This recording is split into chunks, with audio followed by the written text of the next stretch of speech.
Welcome to Court Briefs, a podcast from Paul Weiss. I'm your host, Kannon Shanmugam, the chair of the firm's Supreme Court and Appellate litigation practice, and co-chair of our litigation department. In this podcast, we analyze Supreme Court decisions of interest to the business community.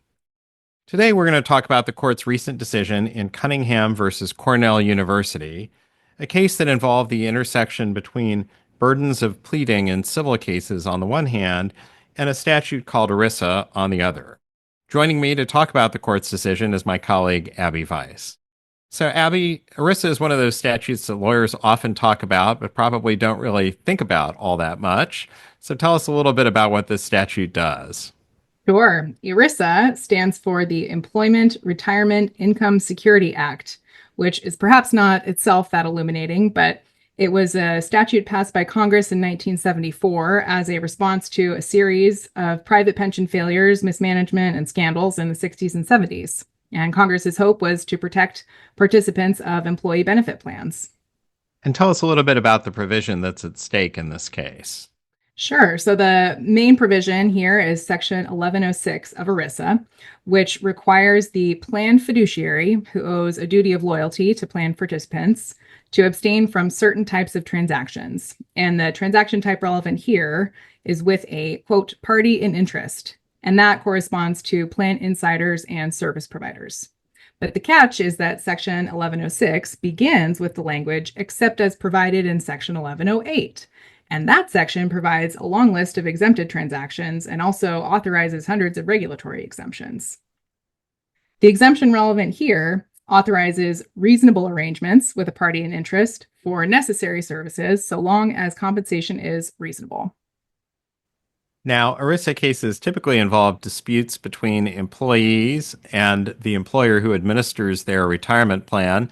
This case is no different, but the twist is that the employer was an Ivy League university. That's right. The Ivy League university at issue is Cornell University. So the petitioners are current and former employees of Cornell, and the respondent is Cornell University in its capacity as the administrator of those plans. So Cornell here retained TIAA and Fidelity to offer investment options to their plan participants, which meant TIAA and Fidelity were service providers. They also provided corresponding record-keeping services in the form of tracking account balances and providing statements. And so petitioners sued Cornell over those services, claiming that it was a prohibited transaction to hire TIAA and Fidelity for record-keeping when they also provided services. Now, the plaintiffs went 0 for 2 in the lower courts in this case. That's right. The district court dismissed the complaint and the Second Circuit affirmed. The Second Circuit reasoned it would be absurd for Congress to have written a statute that prohibits seemingly any payment to any entity that provides the plan with service.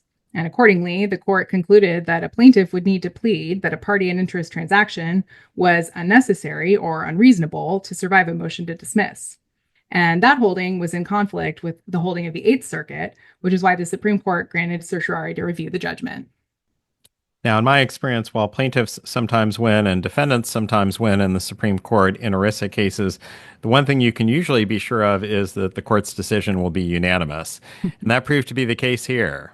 That was definitely the case here. The court presented a united front. Justice Sotomayor wrote the opinion and reversed the Second Circuit, relying on statutory text and structure.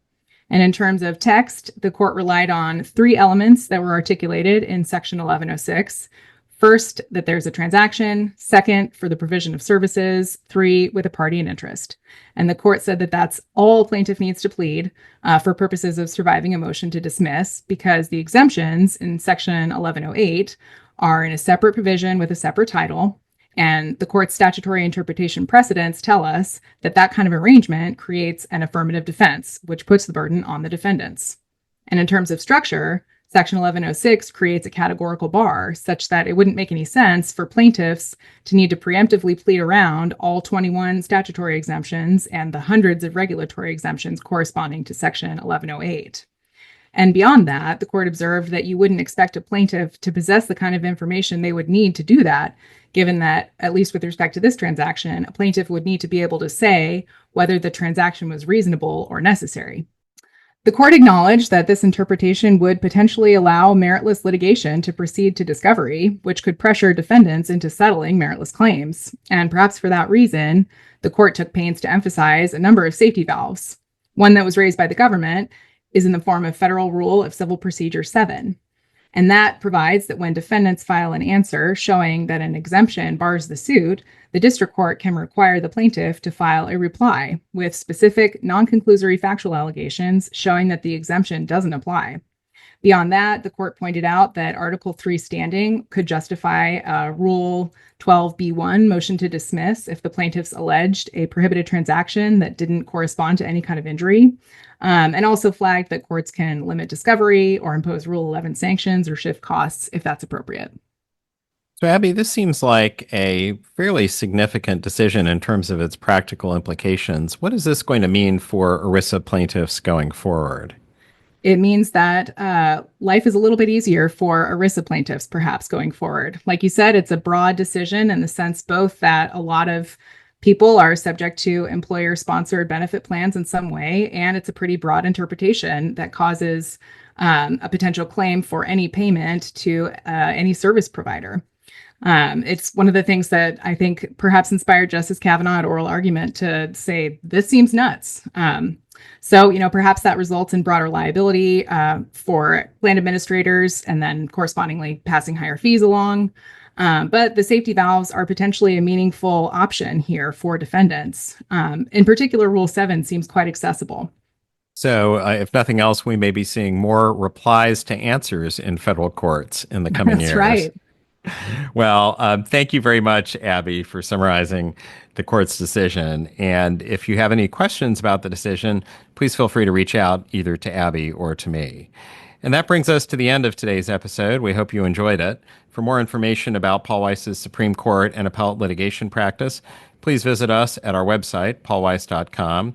Please subscribe to Court Briefs wherever you listen to your podcasts. And we'll be back again soon with another episode. But until then, thank you for joining us and take care.